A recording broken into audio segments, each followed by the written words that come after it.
How's it going, everyone? Thank you for tuning into this video today. My name is TJ, and today I'll be giving you an intimate look living with a condition that I have lived with since birth called Moebius Syndrome.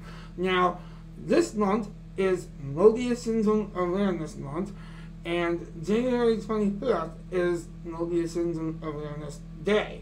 So, I like to, usually around this time of the year, help spread awareness of this condition that I have lived with all my life, and kind of give you guys a better look for those that haven't seen my videos in the past about what this condition is really all about and how we all can have an active part in spreading awareness, because awareness ultimately leads to acceptance, and that's the end objective here, is to really encourage everyone, which is not just limited to Moebius syndrome either, but to spread awareness and acceptance of everyone that may be living with a physical or mental condition, disability, however you want to frame it, but to not judge others at face value. And that is the central theme of all the videos I do on this very intimate personal topic. And so let's jump right into it. So Moebius syndrome is characterized by the 6th and 7th cranial nerves being underdeveloped, which those cranial nerves impact facial movement and eye movement. So the facial muscles that of course allow facial movement are underdeveloped, and same thing with the eyes. So I can't move my face much, as you can see. I can move my mouth, obviously, and anyone that knows me will tell you I can move my mouth, that's for sure. But I cannot smile, but I like to believe, and this is also the central theme of an upcoming book I have coming out called I Smile With My Eyes, but I like to believe, and my mother told me from a young age, that I smile with my eyes. And that essentially means that I can convey emotion and my feelings, whether they're good, bad, positive, negative. Any emotion I may be feeling can be conveyed with my eyes, and also body language and things like that. So it is something that has impacted me in a very challenging way at times, but also has allowed me to develop and I guess kind of discover new ways of conveying emotion and without being able to smile. So when I laugh at a joke, or I crack a joke, or I just do something goofy, I may not be able to have a big beaming ear-to-ear smile, but I like to think people know that I like to think people can feel that my humor is there and my personality is there regardless. But going back to the physical symptoms of Moebius syndrome for a second, so as I explained, you can't move, most people with Moebius syndrome, I should say, cannot really move their faces very much. Again, each case is individual, meaning that some are severe and some are very, very mild. I feel blessed and thankful to say that I was dealt I would say, a relatively mild case of Moebius syndrome. Maybe not always mild in the emotional, social aspects, which we'll talk about in a second, but in terms of the physical aspects, all of my critical aspects of life are not threatened, not severely impacted by this condition. But I guess I shouldn't say that in some ways, though, because as I'll tell you in a second, I do have a critical airway, and so that was something that I've had, again, since birth. But I've had this since infant. I have to show you guys, don't get nervous or grossed out, but this is my trachea scar that I had since I was an infant. And you know, I used to feel a lot of self-consciousness about that, mostly from my high school years on until maybe my mid-20s, but now I just feel so content with it. It's a part of who I am, and it's something that I'm not really ashamed of. I'm not embarrassed by it anymore. And it just so happens, though, the shirts that I do a lot of graphic tees like this now, so they don't necessarily show it anyway. But even in the summertime, if I do have a golf polo on or something with the buttons undone, I'm not embarrassed that this shows a little bit. It's just who I am. It's a part of me. But anyhow, so living with Moebius syndrome, besides the facial paralysis, and also I don't know if I said this, but my tongue is partially paralyzed as well. But also, I have some bone abnormalities. I have arthritis in my hands and feet, which of course causes pain. I have fine motor skill issues with my hands, so it's difficult for me to use tools. It's really kind of stinks because one of my hobbies since I was an early teenager was computers, and it still is my main hobby, and I guess you could call my profession or something like that. But I attended many, well, at least a few years of IT classes at the college level, and that proved to be an obstacle, was the fact that my hands are not so great with tools. So luckily, the college assigned me an assistant during those classes, and I was able to, reasonably speaking, get the help that I needed.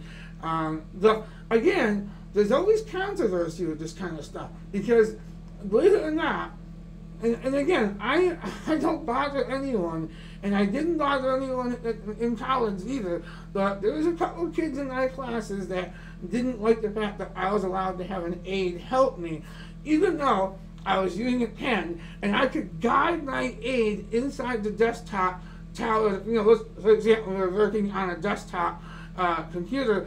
I was telling him what screws to undo. I was showing him the overall what we need to do, like disconnect a cable from the motherboard and disconnect the GPU this way, but plug in this fan for the graphics card over here. You know, I could do all these things intellectually. It was just my hands, and getting inside that tight space was hard for my hands and my eyes. There wasn't great lighting, so that's what I struggled with. So this is a little side story about my college years, but most people were very accepting in my college years, but there was always those couple students that kind of took issue with me having a little help, but I wouldn't call it like a major issue. There's always a little adversity that you face in these situations. Another side story quickly is not at the education level, but on the professional level. In 2015, I had an opportunity to actually work as a retail sales rep for Verizon Wireless. And that's right, Verizon, I'm talking about it. But it's funny, because this woman, I forgot her last name, I wouldn't use her last name anyway in the video, her first name was Susan, and she started off the phone call saying she was impressed with my resume. Even though I didn't have a ton of sales experience, I had experience working as an educational tech assistant at the college, in the college environment at my local community college. And I also had worked in retail environments like Six Flags, Lowe's. We had a place here called Lowe's Home Improvement, I think it's called. I was there for like a little bit of time, but the point is, I had sales experience, and in some ways, retail at least, but the thing was, the conversation went well until she asked me about something. I had checked the box on the application. Foolish me, I shouldn't have done that now, not in hindsight, but she had asked me about the disability that I had, because I checked on it. I checked the yes box, and she had asked me, does any aspect of my disability impact my ability to interact with customers and stand up for hours, long hours at a time? And I said, no, it's fine. I will physically be able to meet all the demands of the job, and intellectually I can meet all the demands of the job. And I kid you guys not, this woman said to me, and I was speaking as clearly as I could, as I am now, and she said, well, I'm afraid with any kind of a speech challenge, customers might not want to engage with you, and that might cause a loss of sales. And we wouldn't want you to not meet any quotas because of something that you can't control.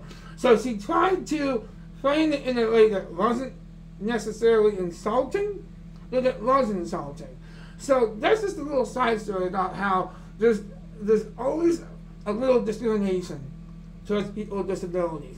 Now, did I go on to fight that? No, I didn't. I said, okay, thank you, obviously this wasn't the job for me, and I just moved on with my life. But that's a little side story. So, going back to Moebius syndrome now, it goes beyond physical in the sense that this condition also impacts in a very social and emotional aspect. And I would say, I can't speak for other people living with this condition, but I would say a lot of us would agree it's that element of Moebius that hits us hardest, is the social and emotional aspect. I spent a lot of years wondering, would I ever have those more special, intimate, greater aspects of life that go beyond financial success or jobs, which I've had both of those. I've had money comes, money goes. I've had some great jobs I enjoyed, but would I ever find a real, I guess, love, someone to call a partner? And I like to think I came close to it. I believe I came so close to it. So another quick story time that relates to this video. In 2020, it was the beginning of the COVID pandemic, and yet COVID was the farthest thing to cause my depression in that year. COVID was not even 20% of my mindset. Maybe it caused me to think more about mortality and about, oh my God, I live alone, I'm going to be alone the rest of my life. Maybe it caused some negative mental impacts that way. But I was never afraid of the virus itself or anything like that, the health aspects of it. But I had been seeing, and when I say seeing, I should say there's no labels on it. We weren't officially dating, but we had what I thought, now in hindsight I see it was wrong, but I thought we had, a woman and I had a wonderful connection, and we did. I looked at the name we did for a couple of years, but it started in 2017. This girl I met in the hallway of the apartment building that I used to live in. Her grandmother lived down the hall, and sadly, tragically, her grandmother passed away one day, and this girl actually found her grandmother in the apartment, passed away. It was very sad. It was really awful. And the next day I ran into her in the hallway and we started talking, and it became a thing where she reached out to me on Facebook and I added her back. And it started out as, hey, we were just enjoying each other's time talking, and I helped her through some of her grief of losing her grandmother. And so that's why I want to be so clear. This is not meant to be a slam towards this woman. It's not. Please don't think that. She had every right to feel what she felt.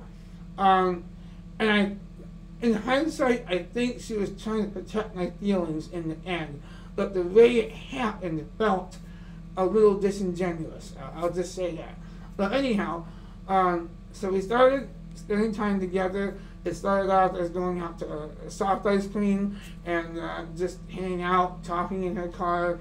And then it continued on. We started having dinners together, lunches. I would take her out to dinner sometimes.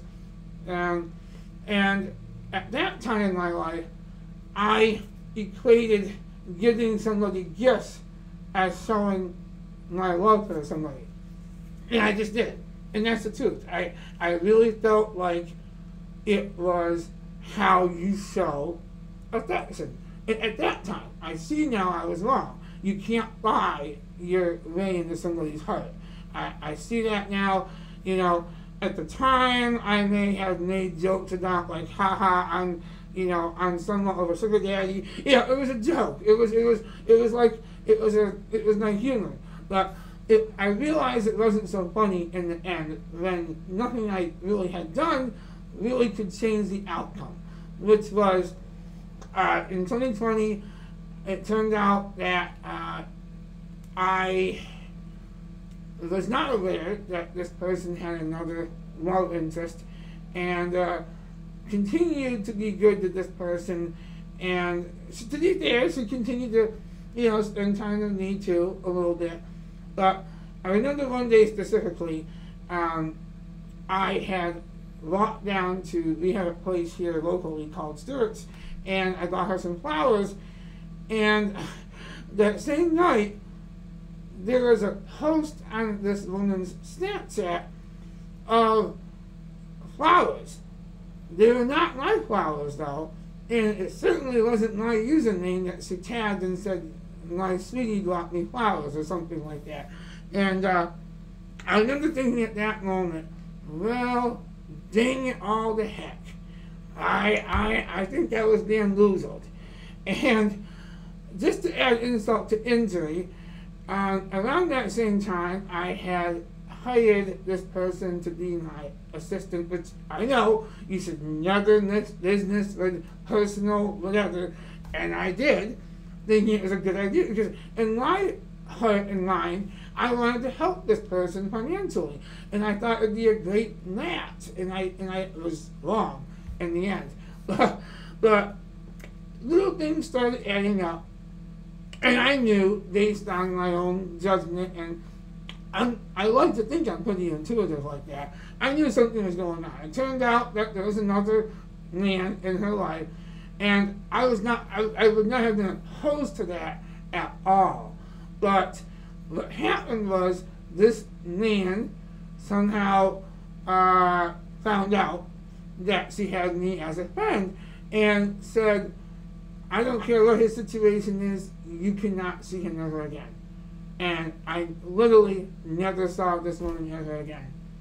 And I felt like that was the epitome of this generation, is just to ghost people, and there's no emotional attachment at all. And no, you don't want to be so emotionally attached that you turn into a psycho stalker. I'm not arguing that. But the polar opposite is not healthy either. To have no emotional attachment, no feeling of, hey, let me reach out to you and explain what's going on and try to get through this or something, you know? And there was nothing. And so at that moment, I learned one of my greatest lessons about living with Moebius syndrome, and that is, you have to be your own best love. You have to love yourself, and you have to accept that you can't trust people to see past certain things about you, like your condition, your, you know, and God bless this woman. I wish her the best. I think maybe she was protecting my feelings for a while. Maybe there was also an element that she wanted to keep the job as well. And I think that's it too. So I would never, I'm not slandering her at all. I would just say, if I was to issue any criticism of that situation, I would say I wish there was more heart and emotion that went into it, and not just, let's just ghost him. And so that kind of, and again, I don't want anyone to hear me when I was saying about like the guest and be like, oh, he got taken advantage of. No, I don't claim that. I wanted to get her the gifts. I wanted to be good to her because it brought me happiness too. So that's that. With that being said though, I learned a lot about accepting your life for what it is. And it doesn't mean you can't make positive changes. It just means you can't wake up every day thinking, oh, my life is still the same. I'm not in a relationship. I'm not this. I'm not that. You can't live your life that way, because in the end, it promotes inner turmoil. You know, sometimes you see these things, these quotes on, whether it's Facebook or whatever you're using, and you'll see these things that say something like, you should be terrified of being in the same place a year from now. And I just think that's such foolish advice, because what you really should be terrified of is what I used to be, which was so discontent that I would make the most silly scenarios in my mind about my life, and that further led to my depression in 2020. And so what I learned is to take it one day at a time. I look at my life in that way. Every day that I wake up is a fresh start, and when I go to bed at night, it's a fresh ending for that day. And it restarts the next day as a new cycle, one day at a time. That's the best advice I can give anyone going through depression, whether you're living with a medical condition like me, or you're not, a mental ailment. It's one day at a time. You have to look at it like a cycle that restarts every day. And with that being said, I have to conclude with this too. I have so many amazing people in my life. Amazing friends and family. Where I live in my apartment complex. My assistant lives here with her wife, and they are just the most amazing, incredible human beings. And I also have their family too, are my dear friends, and they all have shown me that despite the bad times in life, the good, loving, true, pure-hearted people in your life make a difference. And that's what kept me alive. That's what kept me going. I'm being so real with you guys. In 2020 and beyond, that loss I felt was coated over, if you will. It was not erased, but the loss I felt was humanized by the fact that there's so many good aspects of my life. And that's why I'm doing as well as I am today. And so the best thing I can say is, if you're suffering from depression, for one, don't take it as a joke. Don't be ashamed of it. Don't see it as an affliction. But it's common, it's normal, and that you have to, I shouldn't say it's normal, but it's not normal to be severely depressed, but it's not uncommon, and it's okay to feel that way. And all you can really do, and like I said, is take it as a one day at a time cycle in your life. At least that's my take on it. I'm not a doctor, I'm not a therapist, I'm not a counselor. I'm just me, somebody with a medical condition that feels it every day of my life. With that being said, guys, I appreciate you tuning in so much. Please, please remember the central theme of this video is don't judge at face value. Look beyond face value. And that goes for both ways too. It also means, because I'm talking about my condition, it doesn't make me some kind of, incredible, inspirational. That's not my intent. I'm just trying to spread awareness and be real with everyone watching this. And that's the truth.